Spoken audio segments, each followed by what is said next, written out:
মিডিয়াতে এই ধরনের লোকজনকে এনে মেইনস্ট্রিম করা এবং এই যে বারবার করে মানুষকে, আপনি দেখেন স্টার নিউজে যারা আপনার টিআরপি কে দেখেন, তারা দেখেন যে কমেন্টগুলো চেক করেন যে এই ধরনের লোকজনকে আপনি করবেন আপনার কাছে অনেক ডকুমেন্ট আছে, আপনি একটু পরপর দেখাতে চাইতেছেন।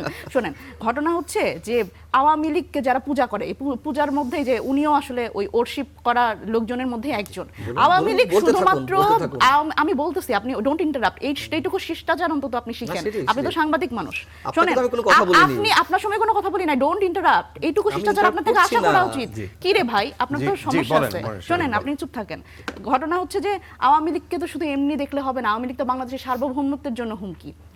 বাংলাদেশের মানুষ, আপনি পাকিস্তান, আপনি মুক্তিযুদ্ধের কথা বলতেছেন, ওনার মুক্তিযুদ্ধের ধ্বজাধারী আছে না একজন আমাদের মধ্যে, উনি বলতেছেন পাকিস্তানিরা বাংলাদেশি মারছে আর হাসিনা আমার দেশের লোক মারছে, এবং আমার দেশে মানে আমার তো বের হতে হয় নাই, আমার ঘরের সন্তান, আপনার ঘরে সন্তান আছে, আপনার ঘরের সন্তান ঘরের মধ্যে বসে গুলি খেয়ে মরে গেছে, এবং গুলি খেয়ে পিছনের দেয়াল 4 ইঞ্চি ফুটা হয়ে গেছে। আপনার বুঝতে হবে হাসিনা কিভাবে হেলিকপ্টার থেকে গুলি করে মানুষ মারছে। হেলিকপ্টার থেকে আমাদের যে আন্দোলনকারী আছে, সেই আন্দোলনকারীদের গরম পানি ঢেলে দিছে উপর থেকে। এগুলো তো বুঝতে হবে। উনি তো তখন ছিল না, উনি তো ছিল আসলে ওই যারা আসলে তোষণকারী তাদের পক্ষে। উনি তো এগুলো জানবেন না, উনি দেখবেন না। এখন উনি মানে খুবই হাস্যকর ব্যাপার হচ্ছে, উনি এইখানে আসে যে এই গণ অভ্যুত্থান হয়েছে কি হয় না, এইটাই হচ্ছে, এটা নাকি ডিপ স্টেটের প্ল্যান। মানে এর থেকে হাস্যকর পৃথিবীতে আমি আর আসলে কোনো কথা শুনি নাই। মানে উনি, আমার মনে হয় কি যে এই ধরনের লোকজনের না নিজের পরিবার পর্যন্ত,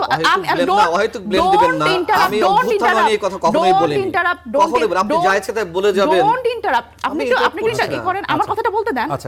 আপনি একে তো হচ্ছে উল্টাপাল্টা কথা বলছেন, আমার সময় আপনি কেন নষ্ট করতেছেন?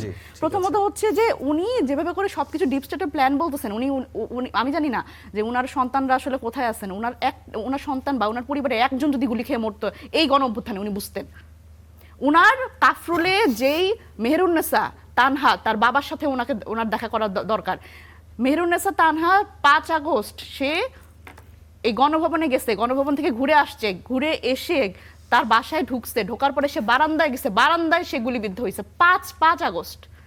এগুলো হচ্ছে ওনারা জানেন না, এবং ওনারা এই বাংলাদেশে বসে আছে, এই বাংলাদেশে বসে ওনারা হচ্ছে আওয়ামী লীগ কিভাবে ফিরে আসবে, আওয়ামী লীগ কেন আসতে পারতেছে না, আওয়ামী লীগ কেন নির্বাচনে আসতেছে না, কেন গণতন্ত্র হত্যা করা হচ্ছে, এই বয়ান দিতেছে। মানে খুবই লজ্জাজনক ব্যাপার।